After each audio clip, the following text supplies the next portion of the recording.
Baiklah, Shalom. Saya akan mempresentasikan eh, tugas pemuridan dengan tema materi ataupun bahan materinya. Saya akan membahas tentang kesucian dan keadilan. Dan di sini saya akan membahas serta di bawahnya yaitu kesucian, keadilan, dan di dalamnya ada karunia, di dalamnya ada bertumbuh, fasilitas, Injil, ketekunan, dan pengudusan pasif dan aktif, serta ada kodrat dosa dan perbaikan. Saya akan bahas satu persatu. Yang pertama itu pentingnya kesucian dan keadilan. Baik, di sini adalah Allah menghendaki setiap orang percaya hidup dalam kesucian yang berstandar kekudusannya. Kesucian adalah hal mutlak yang harus dimiliki dan dijalani oleh orang percaya. Karena hal ini adalah hal yang sangat mutlak, maka Tuhan pasti bersikap sangat adil. Dan keadilan, Tuhan menuntut masing-masing individu untuk bertanggung jawab. Seberapa tinggi kualitas kesucian hidup seseorang tergantung dari masing-masing individu merespon anugerah yang Allah sediakan kepada mereka sesuai dengan takaran atau bagiannya. Jadi yang namanya keadilan itu secara di luar konteks yang di sini itu biasa kan secara umum itu keadilan itu adil, tidak berat sebelah dan tidak lebih sebelah gitu, sama kan, sama rata. Nah di sini maksudnya ialah sesuai takaran gitu atau bagiannya, ialah sesuai takaran atau bagiannya, artinya masing-masing orang memiliki bagian yang khusus. Tentu satu dengan yang lain itu berbeda. Dalam hal ini berlaku firman bahwa yang diberi banyak dituntut banyak, tetapi yang diberi sedikit yang dituntut sedikit pula. Itu bisa dilihat dalam Lukas 12 ayat 48. Nah, di sini juga terdapat karunia. Tuhan memberikan karunia ataupun anugerah keselamatan kepada semua umat manusia. Kita semua manusia sudah ditebus, diberikan anugerah oleh Tuhan sendiri, manusia itu semua umat pilihan. Jadi enggak semua manusia, ini manusia pilihan saja sih ya. Nah, di dalamnya itu, di dalam karunia ada fasilitas. Fasilitas itu ialah di dalamnya terdapat fasilitas untuk bertumbuh dalam iman dan meraih kesucian sesuai dengan kesucian Allah. Nah, yang dimaksud dengan di sini ialah fasilitas itu adalah penebusan. Roh Kudus yang menuntun orang percaya kepada segala kebenaran. Itu bisa dilihat di Yohanes 16 ayat 13. Di dalam fasilitas tersebut ada yang namanya Injil. Injil adalah kekuatan Allah. Injil adalah kekuatan Allah. Itu bisa dilihat di Roma 1 ayat 16 sampai dengan 17. Dan penggarapan Allah melalui segala peristiwa hidup itu bisa dilihat di Roma 8 ayat 28 sampai dengan 29. Itu kesaksian Paulus banyak tentang penggarapan Allah melalui segala peristiwa hidup. Contohnya peristiwa Paulus gitu, yang meraih kesucian. Itu di dalamnya juga terdapat ketekunan. Ketekunan itu masing-masing lah yang berperan. Tuhan tidak membuat seseorang bisa bertekun dan yang lain tidak dibuat untuk bisa bertekun. Ketekunan masing-masing orang tidak tergantung dari Tuhan, tetapi tergantung individu menggerakkan dirinya sendiri. Allah itu tidak memaksa, karena hakikat Allah itu tidak pemaksa. Allah itu tidak mempunyai hakikat yang namanya memaksa. Atau secara sederhananya begini, di dalam kamusnya Tuhan tidak ada tertulis Tuhan itu ialah pemaksa, tidak ada sama sekali. Itu maksudnya. Dari hal ini kita memperoleh fakta, ada orang Kristen yang bersedia bertobat dan menerima Yesus Kristus dan benar dengan benar dan banyak pula yang menolaknya. Kita sebagai orang percaya memang percaya Tuhan Yesus itu adalah Sang Juru Selamat kita, dan yang tidak percaya ialah kaum-kaum seperti yang berbeda pandangan dengan kita dan mereka tidak mengakui Tuhan Yesus itu sebagai Juru Selamat gitu. Di sini dari hal ini jelas bahwa hidup adalah suatu perjuangan, sangat perjuangan, karena kita untuk mendapatkan keselamatan itu, kita itu selamat dari dosa. Bukan berarti kita sudah tidak ada yang namanya perjuangan gitu. Kita selesai ditebus dosa, kita tidak bisa berdiam diri juga. Meskipun kita sudah ditebus dosa kita oleh Tuhan Yesus Kristus, tetap ada yang namanya konsekuensinya. Gitu. Tetap ada konsekuensinya. Jadi jangan mengira kita sudah ditebus dosa oleh Tuhan berarti kita sudah bebas seleluasa mungkin, kan? Bukan begitu. Kita tetap ada dosa kita dan dosa kita ada konsekuensinya. Begitu. Hidup adalah perjuangan itu bisa dilihat dari kitab Lukas 13 ayat 23 sampai dengan 24. Untuk ini orang percaya harus memasuki proses pengudusan. Jadi itu tadi yang namanya hidup itu memang butuh perjuangan. Untuk mencapai pengudusan ataupun kesucian atau orang percaya harus memasuki proses pengudusan. Itu yang namanya perjuangan. Perjuangan itu adalah proses. Untuk apa proses? Yaitu untuk menuju pengudusan itu sendiri, agar kita bisa kudus, agar kita menjadi kudus, agar kita bisa memasuki yang namanya pengudusan. Itu melalui proses.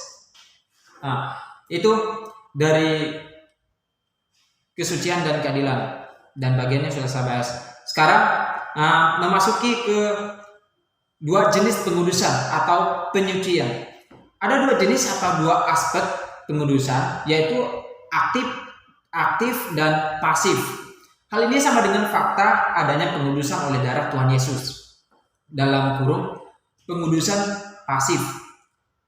Di satu pihak dan pihak yang lain dikuduskan oleh firman, Roh Kudus dan pengharapan.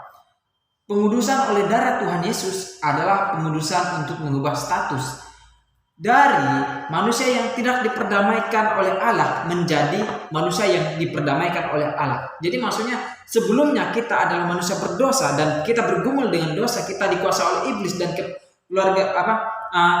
tindak tanduk kita dikuasai oleh iblis. Raja kita adalah iblis. Nah, sekarang karena oleh pengudusan, oleh keselamatan Tuhan kita Yesus Kristus sendiri yang mati di kayu salib dengan darah yang suci menebus dosa kita, sehingga kita bisa berdamai dan balik lagi di hadapan Allah. Begitu. Jadi kita sekarang berdamai dengan Allah yang sebelumnya kita bermusuhan dengan Allah karena oleh kuasa dosa yang menguasai diri kita. Jadi sekarang kita adalah Allah sudah diperdamaikan oleh Allah sendiri dan kita hidup di dalam kasih karunia Allah. Jadi hal ini hanya bisa dilakukan oleh Tuhan Yesus Kristus. Itu bisa dilihat di kitab Kisah Para Rasul bab 4 ayat Kisah Para Rasul 4 ayat 12. Dikuduskan dengan darah Tuhan Yesus tidak melibatkan peran manusia sama sekali.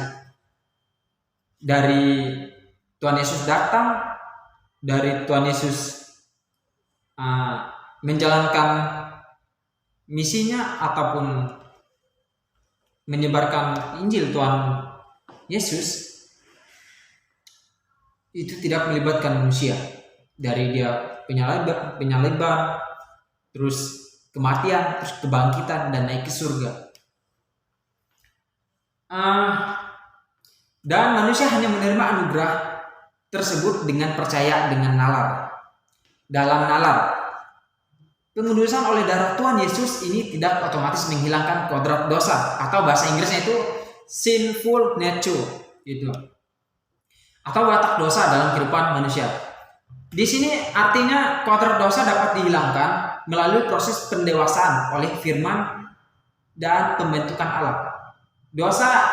Kodrat dosa sebelumnya kita ini dari awalnya Adam dan Hawa kita berdosa, itu kita udah jatuh dalam dosa.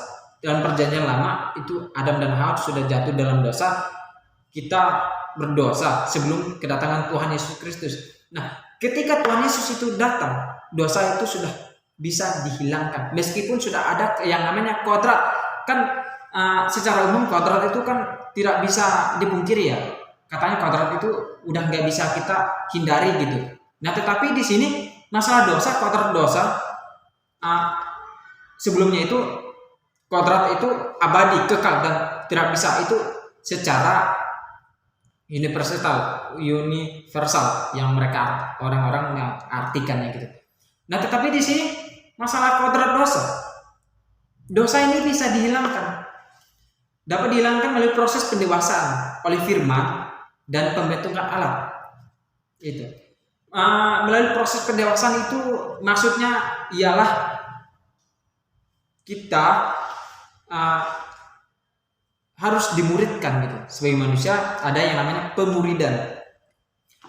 Oleh firman dalam contoh kecilnya kita sering baca Alkitab biar kita tahu siapa sih Tuhan Yesus, biar kita tahu juga Tuhan Yesus itu luar biasa dan kita bisa menemukan Tuhan Yesus yang berbicara kepada kita sehingga kita mengalami pembentukan oleh Allah itu sendiri. Di sini yang tadi itu masalah pengudusan secara pasif. Sekarang pengudusan aktif. Artinya adalah respon manusia terhadap anugerah keselamatan dalam Tuhan Yesus Kristus untuk melepaskan karena dosa dalam dirinya, sehingga atau agar tidak berbuat dosa lagi. Jadi yang aktif itu di sini diartikan artinya respon manusia terhadap anugerah keselamatan dalam Tuhan Yesus Kristus untuk melepaskan karakter dosa dalam dirinya sehingga agar atau tidak berbuat dosa lagi. Jadi ini sama halnya menyangkal diri. Sebelumnya ini dosa penuh dengan perbuatan yang tidak terpuji dan penuh dengan perbuatan yang melanggar aturan Allah sendiri, melanggar perintah-perintah Tuhan. Sekarang yang namanya pengudusan aktif itu respon kita mentaati, menghargai pengorbanan Tuhan kita Yesus Kristus dalam kehidupan kita karena anugerah keselamatan dalam Tuhan Yesus Kristus untuk melepaskan karakter dosa kita dalam diri kita. Itu. Jadi orang yang menerima pengampunan dari Tuhan adalah orang-orang yang memiliki tanggung jawab untuk mengubah hidupnya. Inilah yang disebut dengan anugerah yang bertanggung jawab. Orang yang menerima pengampunan Tuhan harus memberi diri diperbaiki oleh Tuhan. Nah, di sini ada perbaikan sebelumnya dirusak dan sekarang diperbaiki oleh Tuhan Yesus Kristus. Perbaikan dari gambar Allah yang rusak untuk dikembalikan pada rancangan semulanya. Proses pengudusan diri ini membuat seseorang menjadi kudus, artinya menjadi semakin seperti Tuhan Yesus. Begitu. Itu perbaikan. Jadi pengudusan oleh darah Yesus tidak berhenti sampai hanya satu status orang percaya berubah. Sebab pengudusan harus berlanjut pada proses di mana orang percaya yang dikuduskan haruslah benar-benar menjadi kudus. Bisa dilihat dalam 1 Tesalonika 4 ayat 7.